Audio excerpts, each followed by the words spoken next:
Eclesiastes capítulo 3.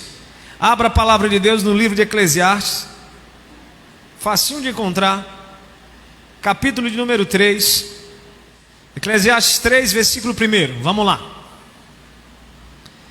Para tudo há uma ocasião e um tempo, para cada propósito debaixo do céu. Amém? 2. Tempo de nascer, repita comigo. Tempo de morrer. Vamos lá, tempo de morrer. Fala para o teu irmão, é tempo de morrer. É tempo de morrer. É tempo de morrer. Amém? Vamos lá. Tempo de plantar, tempo de arrancar o que se plantou. Versículo 3. Tempo de matar, repita comigo, tempo de matar. Olha para o seu irmão e diz assim, é tempo de matar, irmão. Olha para o outro e diz, é tempo de matar. Eita pastor, é tempo de morrer e tempo de matar. O negócio está ficando feio. Vamos lá. Tempo de curar, tempo de construir. Versículo 6, pule aí para o 6. Tempo de procurar, tempo de desistir, tempo de guardar e tempo de lançar fora. Fala para o teu irmão, é tempo de jogar fora. Jogue fora, porque é tempo de lançar fora. Os 3 tempos: tempo de morrer, tempo de matar e tempo de lançar. Vamos orar em nome de Jesus. Amém? Senhor nosso Deus e nosso Pai, em Teu nome nós te apresentamos, Senhor Deus, esta palavra que o Senhor ministrou ao meu coração. Eu te peço, Senhor Deus, que o Teu Espírito tenha liberdade nessa noite para falar a cada vida aqui nesse lugar. Que o Teu Espírito, Senhor Deus, nos convença do pecado, da justiça e do juízo vindouro. Que o Teu Espírito, Senhor Deus, encontre em nós um coração receptivo, para que a Tua palavra faça morada, para que a Tua palavra traga transformação. Senhor, quebra as cadeias malignas, quebra as cadeias espirituais, quebra as algemas, quebra as correntes, quebra aquilo que impede a Tua igreja crescer, quebra aquilo que impede o Teu povo receber, em nome de Jesus Cristo. E muito obrigado, Senhor, porque na Tua palavra nós encontramos vida, na Tua palavra nós encontramos cura, na Tua palavra nós encontramos fé e esperança. Muito obrigado, em nome de Jesus, amém e amém. Podeis sentar, coloca a Bíblia no colo e dá a Jesus uma poderosa salva de palmas, que só a igreja dele pode fazer. Aleluia. Só adoradores conseguem adorar ao Senhor como se deve adorar. Amém? Glória a Deus. Falamos de 3 tempos aí na leitura. Frisamos esses 3 tempos: tempo de morrer, tempo de matar e tempo de lançar fora. Qual será o contexto que o Espírito Santo vai falar nessa noite? Tempo de morrer, tempo de matar e tempo de lançar fora. Nessa noite nós vamos falar de uma pessoa que passou por esses 3 tempos. Ele passou pelo tempo de morrer, pelo tempo de matar e pelo tempo de lançar fora.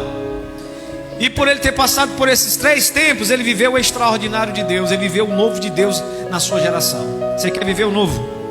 Você quer permanecer vivendo esse novo? Então fala para o seu irmão, quer viver e permanecer? Mate, morra e lance fora. Eita Deus, matar, morrer e lançar fora. É o que nós vamos falar nessa noite, se você quer viver um novo tempo. Mas antes disso, eu quero trazer aqui uma pequena história sobre um episódio que acontece todos os dias na nossa cidade. Certo? Onde nós moramos, tem ladrão? Na nossa cidade? Só um pouquinho, né? Só um pouquinho, né? Tem gente que quer tirar o que é nosso? Sim ou não? Sim. Vamos supor que você hoje é uma pessoa que está desviada, enlouqueceu. Você desviou, enlouqueceu. história, é uma suposição. Não faça isso, está repreendido. Enlouqueceu, desviou, quer saber de uma coisa? Vou virar ladrão.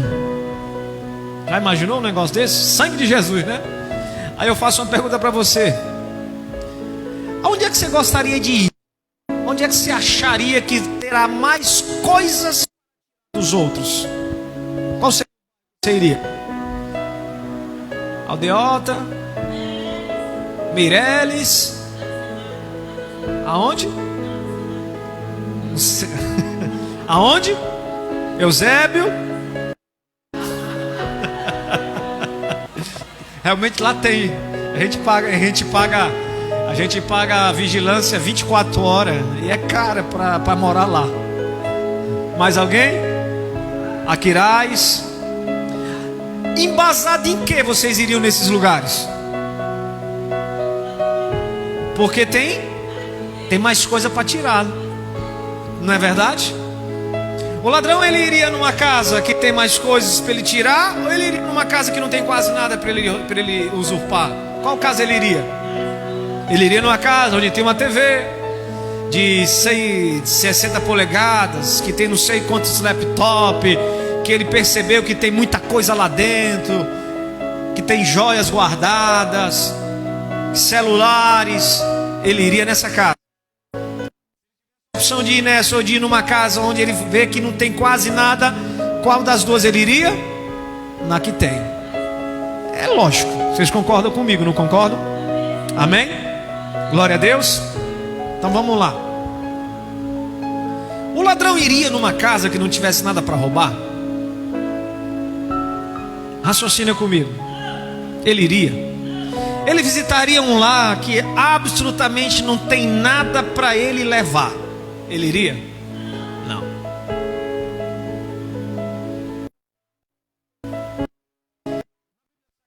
Ladrão. Qual é o símbolo do ladrão na Bíblia Sagrada? O diabo, que vem para quê? Roubar, matar, roubar e destruir. Vai entender aqui o Senhor. Mas se de repente ele chega na tua casa, o ladrão que vem para matar, roubar e destruir, ele chegou na tua casa e ele abriu a porta da tua casa. Ele não abriu nem a janela, que ele é ladrão, né? Ele pulou o muro, entrou pela janela, e na hora que ele olha lá dentro, não tem nada para ele roubar.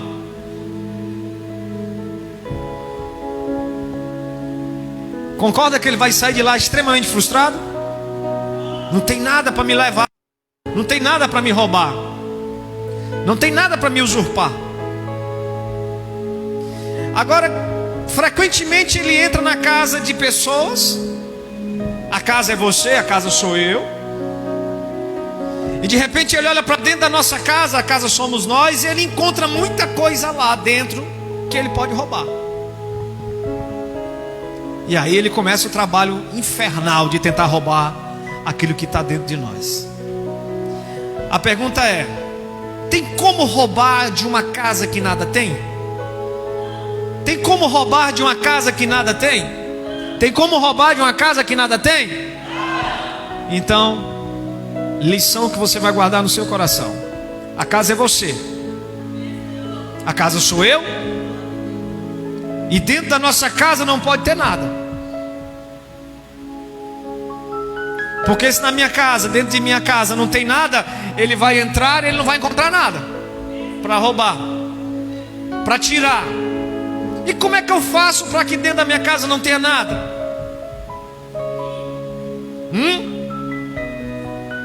O que é que eu faço para que dentro da minha casa não tenha nada? Primeiro vamos ver alguns versículos da Bíblia de Jesus, e depois vamos para essa pessoa que ele fez exatamente isso. Dentro da casa dele não tinha nada.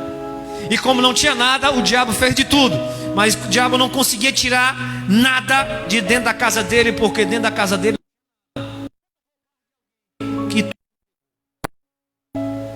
tem como eu roubar de alguém que tudo já entregou? O que é que você tem aqui? Eu não tenho nada. E o que você tinha? Eu já entreguei para Jesus. E o que é que você tem aqui? Eu não tenho nada. Vontade, você não vai chegar, porque eu não já entreguei para o Senhor. Aí de repente ele chega na casa e está recheada. Quer que você tenha? Eu tenho muita coisa. Eu tenho o meu orgulho. Eu tenho as minhas coisas que são minhas. Aí o diabo é nesta para me mexer. Aí ele entra numa casa e ele olha. Tem nada aqui dentro? Nada dentro dessa casa. Não tem nada porque ele já tudo entregou. Não tem como roubar.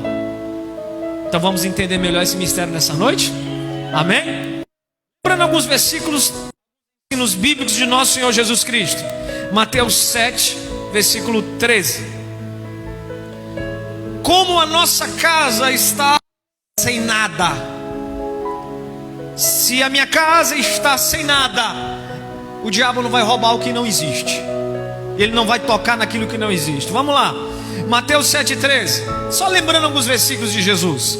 Entre pela porta Entre pela porta porque larga é a porta e caminho e amplo caminho que leva à perdição. Amplo caminho que leva à perdição. E muitos são os que entram por esta porta. Versículo 14. Como é estreita a porta e apertado o caminho que leva à vida. E a Bíblia diz: são poucos os que encontram. A porta ela é estreita. A porta ela é. E a porta estreita é a porta da vida. E como a porta ela é estreita, você passa por ela. Mas você passa por ela bem apertadinho. Bem apertadinho, né? Como a agulha falada pelo aquele jovem. Como é mais fácil pelo buraco de uma agulha. O buraco de uma agulha não é um buraco de uma agulha, era uma porta. No contexto bíblico era uma porta, só que a porta chamada agulha, ela era muito pequena. Para a pessoa passar por essa porta, ela tinha que tirar tudo, jogar tudo, as bagagens, tirar tudo, porque só passa a pessoa bem apertadinho, que já simbolizava o caminho da salvação, bem apertadinho. São ensinos de Jesus. Você vai ter que deixar de lado tudo. O que é que você tem que fazer? Você vai ter que entregar tudo. Para você passar na porta, você vai ter que tirar e entregar tudo. Entregou tudo, você tem condições de passar por essa porta. Se você não entregar tudo e guardar coisas, a porta não comporta você passar por ela. Não dá. Você tem que largar tudo, se despir de tudo, deixar tudo fora. Isso é nada mais, nada menos do que entregar tudo a Jesus. Entregar tudo ao teu Criador. Porque quanto mais você entrega as coisas ao teu Criador, sua casa vai ficando sem nada. E quando o diabo olhar para dentro da sua casa, ele não vai encontrar nada para tocar. Eu preciso tocar em alguma coisa que a pessoa goste. E uma das coisas que as pessoas mais gostam é o orgulho. Então o diabo vive tocando o orgulho das pessoas. Mas se a pessoa entregou o orgulho para Jesus, se a pessoa pegou o orgulho e entregou para Jesus, quando o diabo entrar para tocar no orgulho, mas cadê o orgulho dessa pessoa? Já entregou para o Senhor há muito tempo. Não tem como ele mexer comigo. Como é que ele vai me roubar se eu não tenho nada para dar para ele? Como roubar alguma coisa de alguém? Como tocar alguma coisa que alguém não tem? Como entrar numa casa para fazer um roubo se dentro dessa casa não tem nada? Que interessa a Satanás? Nada que interessa ao diabo. Porque tudo ele já entregou a Jesus. Vocês estão começando a compreender? Amém? A porta é estreita. Você se despeça, arranque tudo das suas vestes e passe por essa porta. Vamos ver outro versículo. Mateus 16, 24. Então Jesus disse aos seus discípulos: se alguém quiser acompanhar-me. Quem aqui quer acompanhar Jesus? Quem aqui quer caminhar com Jesus? Se alguém quiser acompanhar-me, negue a si mesmo. Você não tem mais nada. Você negou a si mesmo. Não tem mais sua vontade, não tem mais seu desejo. Tudo você já entregou. Como tudo você já entregou, fica muito difícil o diabo tocar naquilo que ele não tem como tocar, porque você já negou-se a si mesmo. Olha o que é que diz: negue a si mesmo. Nega, mata o teu orgulho, entrega a Jesus. Negue a si mesmo. E ele diz: tome a sua cruz Não é a cruz da salvação, é a cruz do negar-se a si todos os dias, esvaziar-se de si todos os dias, matar o orgulho todos os dias. Carregue a sua cruz e siga-me. Pois quem quiser salvar a sua vida, quem quer salvar a sua vida, tem que perder, tem que matar, tem que lançar fora. Vocês estão me entendendo, gente? Quem quiser salvar a sua vida tem que perder. E quem perder a vida por minha causa, a Bíblia diz, encontrará o quê? A vida que Jesus preparou para nós. Vocês estão entendendo até aí? Vamos ver outro versículo de Jesus. Mateus 13:19. Senhor, mas a luta é grande, pastor. O senhor não tem ideia do que eu passo na minha casa. O senhor não tem ideia do que eu passo na minha família. O senhor não tem ideia das humilhações que eu tenho passado. Você pode pensar assim. Não tem ideia da confusão que eu tenho vivido. Marcos 13:19 diz assim, ó: fiquem atentos, pois vocês serão entregues aos tribunais. Isso aqui ele estava falando para os seus apóstolos, para os seus discípulos recentes. E tudo isso aconteceu, e também nos guardando para nós, que viemos muito tempo depois. Fiquem atentos, vocês serão entregues aos tribunais, serão açoitados nas sinagogas por minha causa, serão levados à presença de governadores e reis, como testemunho a eles. Ele diz, olha, vocês serão perseguidos, vocês serão presos, vocês serão caluniados, vocês serão algemados, vocês serão massacrados. Isso ele disse para seus apóstolos. Tem isso na Bíblia de vocês? Sim ou não? Tem. Aí João 15:17 diz assim, ó: esse é o meu mandamento, amem uns aos outros. Versículo 18: se o mundo te odeia, tenha em mente que antes me odiou. Jesus está dizendo que se o mundo te odeia, gente, as pessoas odeiam os crentes só em dizer, sou crente. Você é crente? Ixi, sangue de Jesus.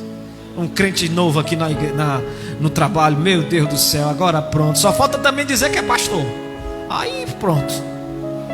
As pessoas te odeiam só em você levantar a voz e dizer, sou crente. Mas por que as pessoas odeiam? Porque, escute, se o mundo os odeia, tenha na sua mente que antes me odiou. Versículo 19: se vocês pertencessem ao mundo, o mundo te amaria, o mundo te abraçaria, o mundo te tratava de uma outra forma, o mundo te trataria como filho do mundo, como filha desse mundo. Olha o que diz: se vocês pertencem ao mundo, o mundo o amaria como se você fosse do mundo. Mas você não é. Você é desse mundo? Você é desse mundo? É desse mundo? Não. Mas vocês não são do mundo, diz o versículo 19.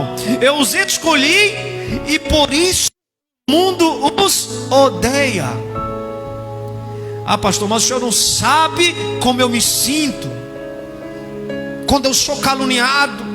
O senhor não sabe como eu me sinto quando alguém aponta o dedo, quando alguém me acusa. O senhor não sabe como eu me sinto quando alguém me deixa de lado, quando alguém me exclui. O senhor não sabe. Sabe por que você se sente assim? Porque não matou ainda, não deixou de lado ainda.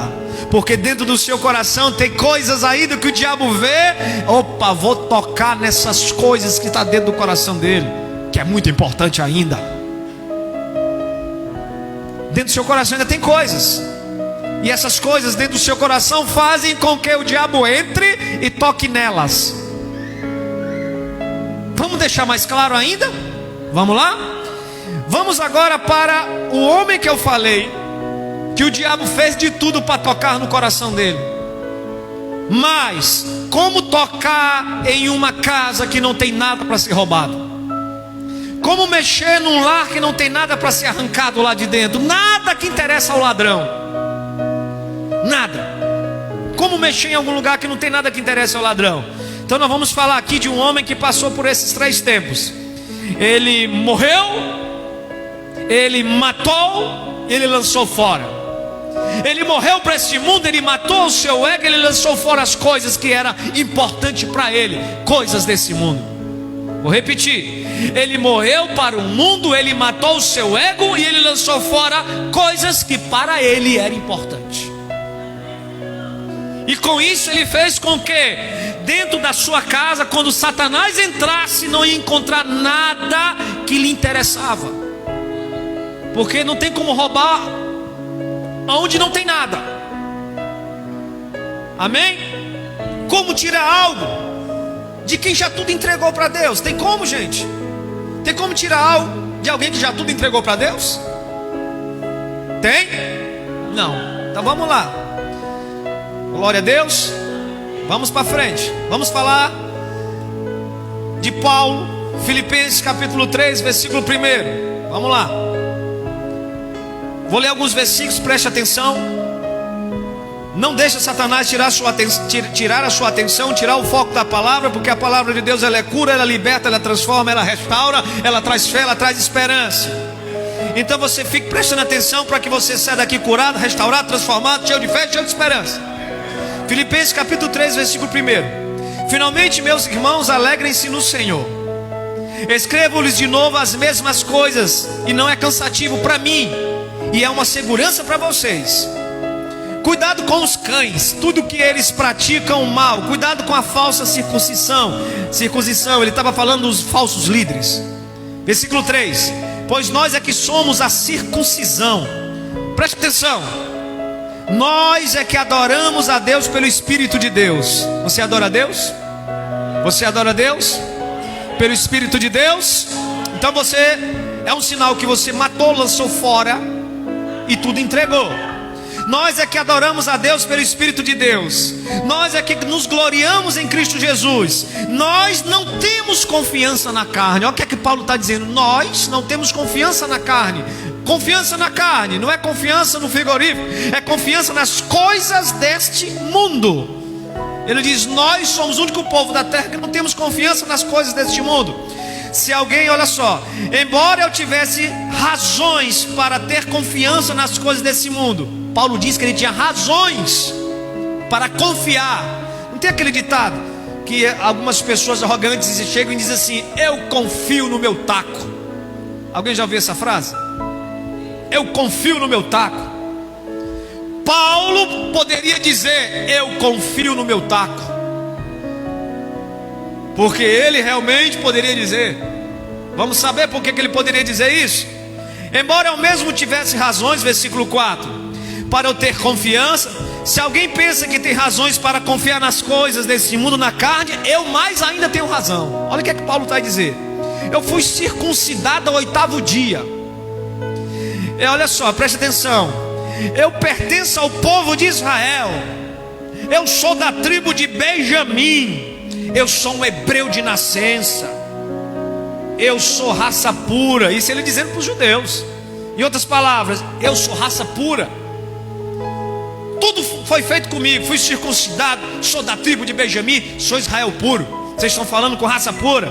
Olha só, preste atenção. Verdadeiro hebreu. Quanto à lei, sabe quem eu sou? Fariseu. Paulo era fariseu. Mas o fariseu da nossa mente de hoje era um fariseu negativo. Ai, fariseu. A gente pensa, quando a gente esculhamba uma pessoa, isso é um fariseu. Hoje é negativo. Hoje é pejorativo. Mas fariseu na época de Paulo era o top. Para chegar a ser fariseu não era qualquer um não. Tinha que conhecer a lei, tinha que ser doutor da lei, tinha que conhecer a palavra, tinha que ser aprovado pelos doutores, tinha que ter um nível de intimidade com Deus diferenciado, para que as pessoas o impusessem as mãos e o separassem para ser fariseu. Então ele disse, meu nível de espiritualidade, fariseu, o topo. Está dando para entender? Ele está dizendo, se é para confiar nas coisas dessa carne, então vamos comigo. Eu sou judeu, raça pura. Quanto à lei, fariseu. Sou o topo do topo, preste atenção.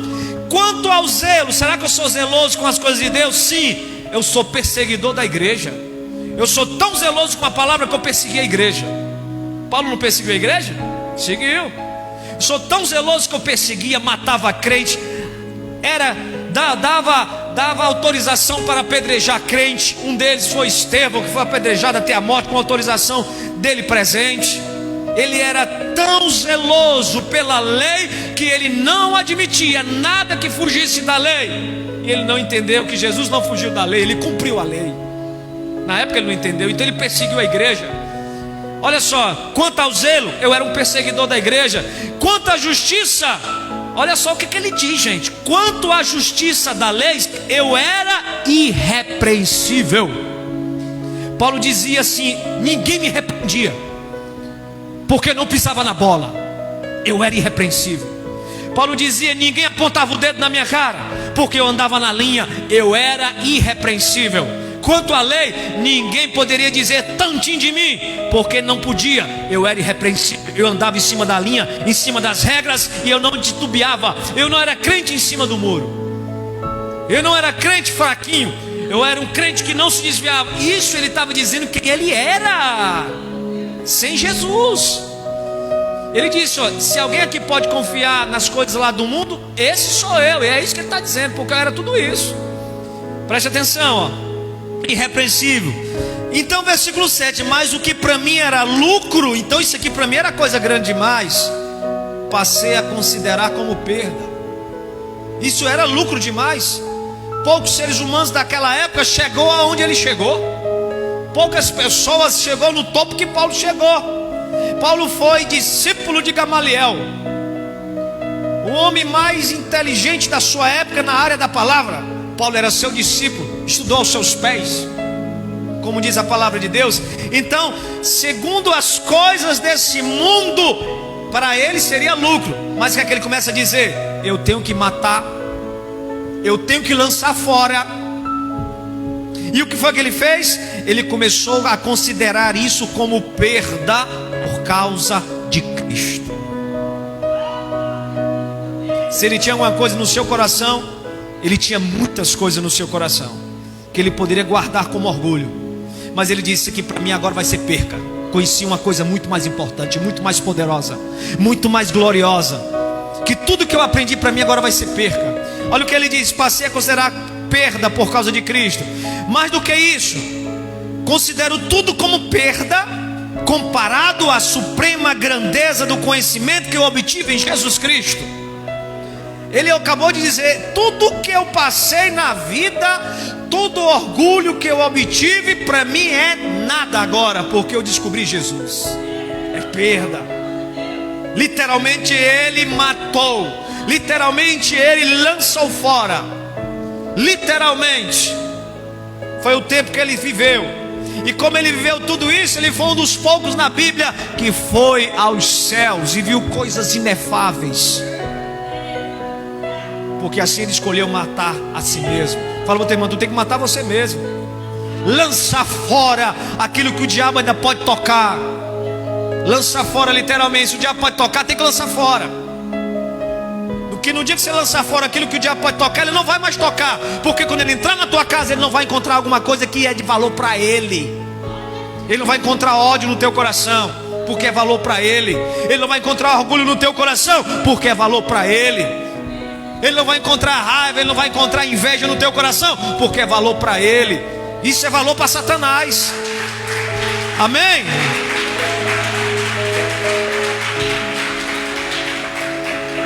Considero tudo como perda comparado com a suprema grandeza do conhecimento de Cristo Jesus, meu Senhor, por cuja causa, olha o que é que ele disse: por causa de Jesus perdi todas as coisas. E aí, já lançou fora todas as coisas? Tem coisa aí que você ainda não lançou fora, irmãos. Ele lançou fora todas as coisas. Olha o que ele diz: eu as considero, é forte, eu as considero. Ele está falando das coisas que ele lançou fora, coisas que na época dele só poucos chegou. Eu as considero como estrume, como esterco.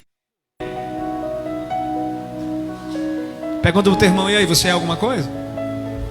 Enquanto tu tiver orgulho no teu coração, o diabo entra, o diabo toca, o diabo mexe. Ele considerou tudo como esterco. Está dando para entender, sim ou não? Aí o ladrão, 12 minutos. Aí o ladrão, que é Satanás, chama a sua cúpula e diz: os demônios tudo reunido, ele lá, né? O segundo concílio de Agolândia, sei lá. Os demônios tudo reunido, ele lá. Nós temos que tocar nesse Paulo. Nós temos que tocar nele. Nós temos que entrar dentro do coração dele. Nós temos que mexer em alguma coisa que está dentro dele. Vamos aqui bolar um plano para mexer em Paulo. Paulo está crescendo. Paulo está subindo. Paulo está se tornando diferenciado. E os diabos começam a conversar com a sua cúpula. Aí entra um lá, já sei o que é que nós vamos fazer. Já sei. O ladrão pensa, já sei. Vamos mexer com o orgulho dele, fazendo ele se sentir excluído no meio dos seus.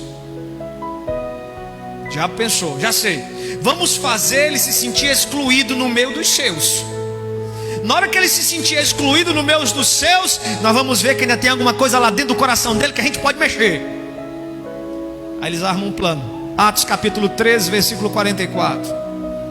No sábado seguinte, quase toda a cidade se reúne para ouvir a palavra do Senhor.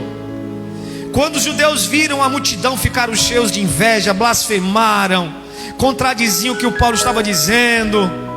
Paulo e Barnabé lhe responderam corajosamente, versículo 46: é necessário anunciar primeiro a vocês a palavra de Deus, uma vez que a rejeitam e não se julgam dignos da vida eterna. Agora nós voltamos para os gentios, versículo 47, preste atenção. Pois assim o Senhor nos ordenou: eu fiz de vocês luz para os gentios, para que vocês levem a salvação até os confins da terra. E Paulo começa a pregar no meio dos seus, na sinagoga, no meio dos seus, no meio dos fariseus, no meio da sua antiga família, podemos se dizer assim, no meio das pessoas que provavelmente ele já tivesse contato anteriormente, em algumas viagens, em alguns ensinamentos, porque Paulo era doutor da lei e conhecidíssimo. E ele lá pregando Jesus no meio dos seus. Versículo 48: ouvindo isso, os gentios se alegraram, bendizeram a palavra do Senhor e creram todos os que haviam sido designados para a vida eterna. E a palavra do Senhor se espalhava por toda a região. Os fariseus ficaram doidos. Paulo chega aqui e começa a pregar esse Jesus. Isso era plano do diabo, presta atenção. Aí então o plano do diabo, já sei. Vamos colocar na cabeça dos líderes das cidades, vamos colocar na cabeça dos fariseus e expulsá-lo do nosso meio. Ele vai se sentir humilhado, ele vai se sentir rejeitado, porque os seus, a sua antiga família, o tirou do dentro da cidade. Olha o que acontece. Versículo 49, versículo 50. Mas os judeus incitaram as mulheres piedosas de elevada posição e os principais da cidade, só gente poderosa, e provocando perseguição contra Paulo e Barnabé. Olha o que é que diz no final do versículo: ele foi expulso daquele território. Então o ladrão pensou: agora sim conseguimos tocar nesse coração, e agora sim conseguimos aprisionar o coração do Paulo com sentimento de rejeição. Ele foi rejeitado pelo meio da família deles, ele foi rejeitado pelos antigos amigos. Ele poderia ter até pessoas de sangue lá, não sei, ele foi rejeitado pelos antigos. Aí o diabo pensou entre eles: agora nós vencemos. Ele vai guardar dentro do seu coração um sentimento de rejeição. Atos 13, versículo 51. Paulo sacudiu o pó dos seus pés contra eles e foram para Icônio. O ladrão pensou: dançamos. Ele nem ligou. Paulo não ficou com sentimento de rejeição. Ele foi rejeitado, mas não sentiu. Sabe por quê? Porque não tem como mexer num coração, não tem nada para ser mexido. Ele já tinha largado o ego dele, ele já tinha deixado o orgulho dele de lado. Então Satanás não encontrou. Você se sente rejeitado? Eu já me senti muitas vezes rejeitado, mas o Senhor me consolou que não era sentimento adequado. Você se sente rejeitado? Então alguma coisa ainda tem no seu coração. Então enquanto tiver ressentimento e rejeição no seu coração, é alimento para Satanás se deliciar dentro do teu coração. Na hora que você lançar fora esse sentimento, na hora que ele entrar e tentar lançar rejeição, ele não vai encontrar. Não tem nada que vai interessar ele. Quem está entendendo? Aí o Adão junto, não deu certo. Chamou os demônios de novo. E agora o que é que a gente faz? Não deu certo não. Vamos bolar outro plano. Ele não teve orgulho, não se sentiu rejeitado. Vamos bolar outro plano. E os demônios pensaram, já sei, nós vamos tirar a liberdade dele de forma brutal. Nós vamos fazer com que ele seja uma pessoa não mais livre como antes, que poderia ir para um lado e para o outro. Aí ele vai ter outro sentimento ruim. Nós vamos conseguir. Atos 16, versículo 9. Paulo começa a pregar. Presta atenção. Na Macedônia. Ele teve uma visão de um homem que diz: passa a Macedônia e vem para cá. Paulo, da visão que ele teve, ele passou a Macedônia e foi pregar na Macedônia. Atos 16, versículo 9. Durante a noite Paulo teve uma visão na qual um homem da Macedônia estava em pé e lhe suplicava: passe a Macedônia e nos ajude. Depois que Paulo teve essa visão, preparamos-nos imediatamente para partir para a Macedônia, concluindo que Deus nos tinha chamado para pregar lá o Evangelho. Versículo 16. Certo dia, indo nós para o lugar de oração, encontramos uma escrava que tinha um espírito pela qual predizia o futuro. Ela ganhava muito dinheiro para os seus senhores com adivinhações. Certo dia, ele vai para a oração e ele encontra uma escrava que tinha um demônio dentro dela. E esse demônio era o espírito de adivinhação, igual os mesmos demônios que estão nas cartomancias, que estão nas bruxarias, que estão nesses espíritos imundos, nas macumbarias, que fica olhando e diz: já sei o que é que você tem. Então você já sabe, então deixa eu ir embora. Igual esses espíritos imundos. Aí ele descobre lá uma escrava que tinha esse espírito imundo do demônio. E Paulo só observando. Versículo 17. Essa moça seguia a Paulo e a nós gritando: esses homens são servos do Deus Altíssimo, estão anunciando o caminho da salvação. Versículo 18. Ela continuou fazendo isso por muitos dias. Finalmente Paulo ficou indignado. Voltou-se e disse ao demônio, ao espírito: em nome de Jesus Cristo eu te ordeno, sai dela. No mesmo instante o demônio a deixou, o espírito a deixou. Versículo 19. Percebendo que a sua esperança de lucro tinha acabado, se o demônio chegou, as pessoas se apresentavam àquela escrava, e a escrava não tinha mais o demônio de adivinhação, ela não adivinhava mais nada. E se ela não adivinhava mais nada, o dono da escrava estava perdendo dinheiro. Essa escrava não serve mais para mim. O lucro foi acabado, os lucros foram embora. Os donos da escrava, olha o que diz a Bíblia: agarraram Paulo, Silas, o arrastaram para a praça principal. Arrastaram. Não foi assim não. Eu só gostaria de entrar aqui no camburão. Não, eu não vou entrar no camburão. Você entra no camburão sim. Pega um meliante, abre o porta-mala do camburão e joga e fecha o porta-mala. E ele vai de carro com ar-condicionado para o presídio. Ele vai de carro com ar-condicionado para a delegacia, sentado lá atrás. Não foi assim com Paulo e Silas não. Paulo foi amarrado e saiu sendo arrastado no meio da praça, como animal. Está dando para entender? Está dando para mentalizar o que aconteceu com Paulo? Está dando para você, com a sua imaginação, ver essa figura? E Paulo, preste atenção, olha só.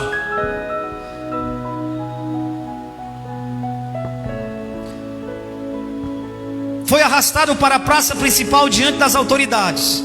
As multidões ajuntou-se contra Paulo e Silas.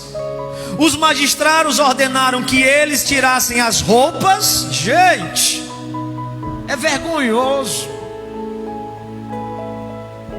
Você já imaginou a vergonha? Jesus passou pela mesma vergonha. Ter as suas intimidades expostas como forma de humilhação. A Bíblia diz que eles tiraram as roupas e fossem açoitados. Essa foi a ordem. Versículo 23. Olha o que diz a Bíblia: depois de serem severamente açoitados. severamente açoitados.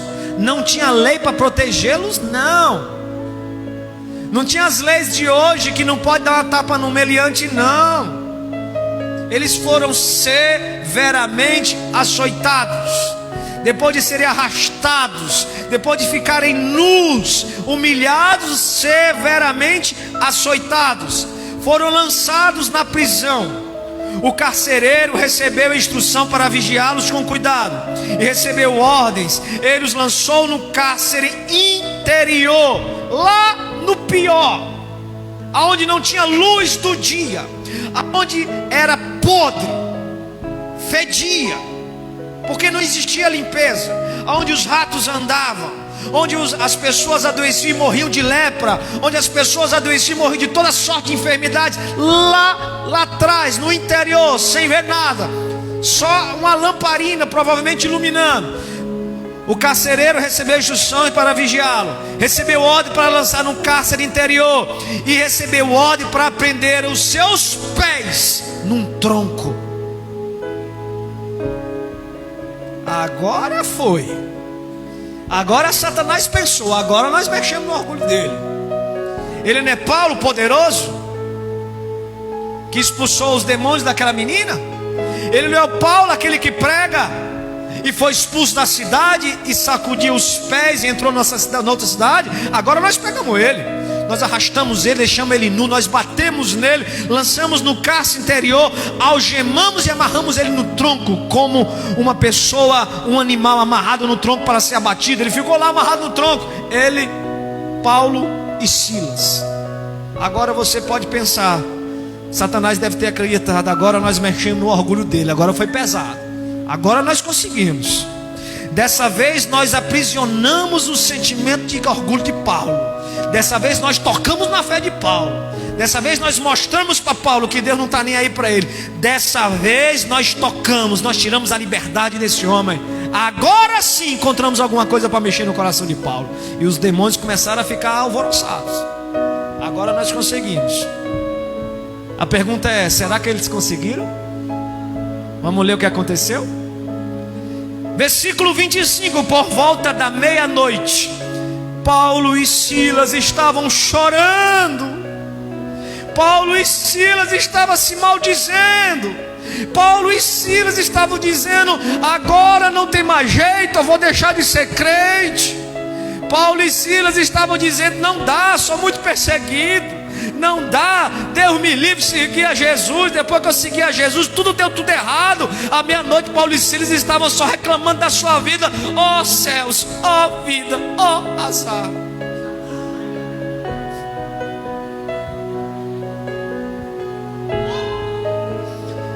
Pergunta: é você que faz isso? Pergunta aí, irmão, seja ousado, você faz isso? Você está reclamando da sua vidinha? Você faz isso? Por volta da meia-noite, Paulo e Silas estavam orando e cantando hinos a Deus. Cantando hinos a Deus. Já imaginou ele preso, algemado, nu, ensanguentado e cantando um hino? Poderoso Deus. É coisa de louco. Mas ele estava: poderoso Deus. Deus, tu és grande, porque estavam orando.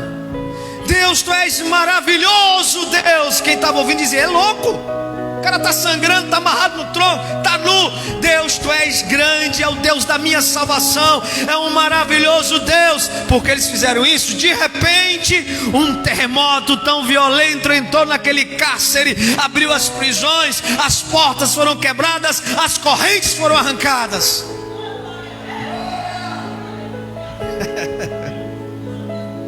Satanás olhou e disse: dançamos de novo. Não tem como roubar de alguém o que não tem nada para ser roubado. Ele não tinha mais o orgulho, porque ele já tinha matado, já tinha deixado lá atrás. Lembra o que foi que ele falou? Considero tudo na minha vida antes de Cristo como nada e esterco. Então Satanás não conseguia entrar no coração desse homem para tocar nele, porque não tinha nada para tocar, não tinha nada que agradasse a Satanás. O que Satanás via era adoração, era gratidão, era louvor. E aí, tem coisas aí dentro que Satanás pode tocar no seu coração? Tem? É hora de matar, é hora de destruir, de lançar fora, para quando ele entrar, ele olhar assim: eita, a casa aqui só tem coisas que me desagradam. Como é que eu vou tocar no orgulho dele agora? Não estou encontrando o orgulho dele. Como é que eu vou tocar no orgulho? Como é que eu vou tocar agora? Porque o orgulho é a queda de todos os seres humanos dessa terra. Vocês estão me compreendendo? A altivez de espírito precede a queda. O orgulho, todo homem foi destruído pela sua altivez, pelo seu orgulho. Todo pecador caiu pela sua altivez, pelo seu orgulho. E diabo não conseguia encontrar em Paulo o orgulho. Amém? Posso encerrar ou posso contar mais uma? Contar mais uma para encerrar. Certo? Satanás não desiste, você concorda comigo? Até o dia que você for para a glória, ele não vai desistir de lhe destruir. Nunca se esqueça disso. Como ele não desiste, ele juntou a cúpula dele. E já sei o que é que eu vou fazer. Chamou os demônios e disse: vamos fazer com que Paulo passe pelo vale da sombra da morte. Assim que Paulo passar pelo vale da sombra da morte, ele vai sentir um sentimento de abandono. Ele vai ver que Deus o abandonou porque permitiu ele passar pelo vale da sombra da morte. Vamos fazer isso. Aí os demônios descem. Atos capítulo 14, versículo 8. Em Listra havia um homem paralítico dos pés, aleijado desde o nascimento, que vivia ali sentado e nunca tinha andado. Ele ouviu Paulo falar. Quando Paulo olhou diretamente para ele, viu que o homem tinha fé para ser curado, disse em alta voz: levante-se, fique de pé. Com isso o homem deu um salto e começou a... Eita, que homem ungido! Começou a andar. E Satanás e os seus demônios prestando atenção. Versículo 19. Alguns judeus chegaram de Antioquia e de Icônio, preste atenção, e mudaram os ânimos da multidão. Os judeus chegaram de Antioquia e de Icônio e começaram a dizer: vamos matar esse cara. Era plano do diabo. Vamos matar esse cara, porque era plano do diabo. E eles começaram a mudar o ânimo da multidão, e a multidão começou a ter raiva de Paulo. E a multidão começou a ter ódio de Paulo. E a multidão começou a ter raiva, como a multidão teve raiva de Jesus. Jesus ou Barrabás? E as multidões começou a gritar: Barrabás, Barrabás. Aí o Maria vai com as outras: é Barrabás, é Barrabás. Aí um monte de Maria vai com as outras: Barrabás, Barrabás, Barrabás. Não sabia o que estavam fazendo, gritando para soltar Barrabás e crucificar Jesus. Assim a multidão foi inflamada pelos maldosos, inflamada pelo inferno. Pegaram Paulo, está tudo no versículo 19. Arrastaram para fora da cidade. A maneira delicada daquela época não era colocar no camburãozinho do porta-mala do carro com ar-condicionado e levar para a delegacia, não. É arrastar como animal. Arrastaram para fora da cidade. Na hora que arrastaram para fora da cidade, pegaram pedras. Presta atenção. Arrastaram para fora da cidade e pegaram pedras e começaram a apedrejar Paulo com pedras. A história relata que não são pedrinhas, são pedras, tipo calçamento. A arqueologia relata que as pedras que as pessoas apedrejavam eram pedras grandes, não eram pedrinhas, eram pedras grandes. A história é quem diz. Aí você imagina aquelas pedras grandes, pesadas, e a multidão começou jogando pedra em Paulo, pedra batendo aqui, pedra batendo acolá, pedra batendo, chegou o ponto que a pedra bateu tanto que ele apagou como morto. A multidão viu, morreu. Quando a multidão olhou, está morto. Para a multidão sair e pensar que está morto é porque devia ter uma poça de sangue. devia estar numa situação deplorável, devia estar com a cabeça aberta, os olhos talvez de uma forma terrível, de tanta pedrada que ele levou. Morreu, deixa aí para os animais comerem, porque era o castigo. Eles iam embora, e é o que eles fizeram, deixaram eles fora da cidade, para que os animais o viessem para comer, e foram embora. Satanás pensou: agora nós matamos ele, agora nós conseguimos ferir o orgulho de Paulo. Por que Satanás disse isso? Porque Satanás não tem autoridade para matar ninguém se não for pela mão de Deus. E Deus não deu autoridade para o diabo matar Paulo, e Satanás sabia que Paulo estava vivo. Porque Deus não permite tocar nos seus filhos, a não ser por permissão divina. Isso é uma realidade, e é bíblico, que é teológico. Deus só toca em você, só toca em mim se tiver autorização. Eu, o Todo-Poderoso, estou autorizando a tocar em fulano. Se não autorizar, Satanás não toca. Agora, se você vive no pecado, não precisa de autorização, já está autorizado por você.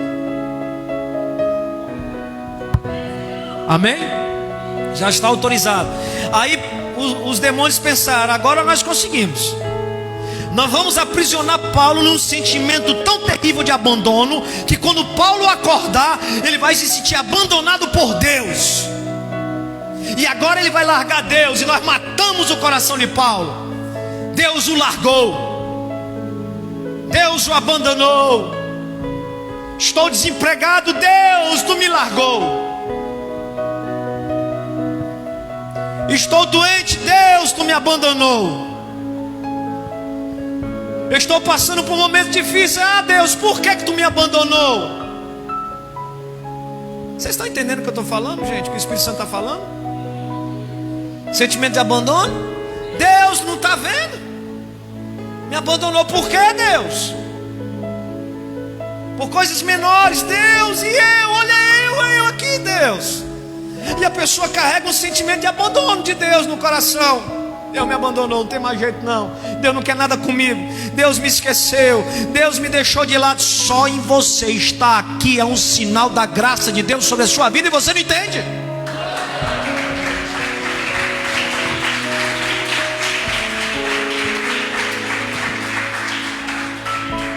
E Satanás soltou os fogos de artifícios nas regiões de trevas onde ele vive. Agora nós vencemos. Aí Paulo acorda.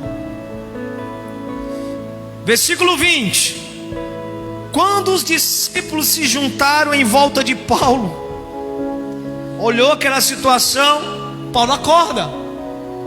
Paulo se levanta. E sabe o que é que Paulo faz? Estou fora, vou-me embora. Deus me abandonou, não estou mais nem aí para esse negócio de crente. Sabe o que é que Paulo faz? Eita, bora voltar para pregar. Tem escrito na Bíblia de vocês? Volta para a cidade. Satanás enlouqueceu. Não consigo tocar no orgulho de quem não tem. Não consigo mexer em sentimentos malignos porque ele não carrega. Ele tudo entregou a Deus. Como é que eu vou mexer em sentimentos ruins? Porque ele entregou tudo a Deus de tal maneira que eu não consigo tocar nele. Não consigo aprisioná-lo na raiva. Eu não consigo aprisioná-lo no abandono. Eu não consigo aprisioná-lo na inveja. Eu não consigo aprisioná-lo no orgulho de que ele era antes. Eu não consigo aprisionar ele em sentimento maligno nenhum. E agora?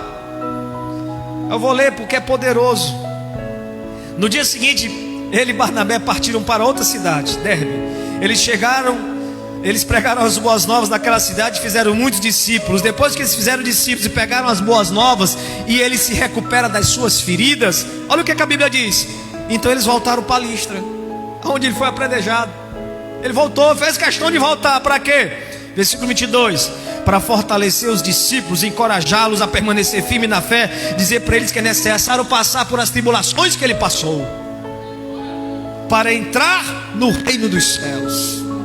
Porque o pessoal ficou atônito. Se Paulo foi apedrejado até a morte, Dou fora. Ele volta, chega na igreja, é necessário passar pelo que eu passei. Esforcem-se. É esforço mesmo. É diante de esforço, de tribulações, que nós vamos entrar no reino de Deus. Essa foi a mensagem a Listra. E ele estava com as marcas da mensagem. Eu fico imaginando ele com o olho roxo. Eu fico imaginando ele com as cicatrizes no corpo, dizendo: é necessário isso aqui, é necessário isso aqui, é necessário isso aqui, mas eu vou até no céu. Eu fico imaginando. Amém, gente?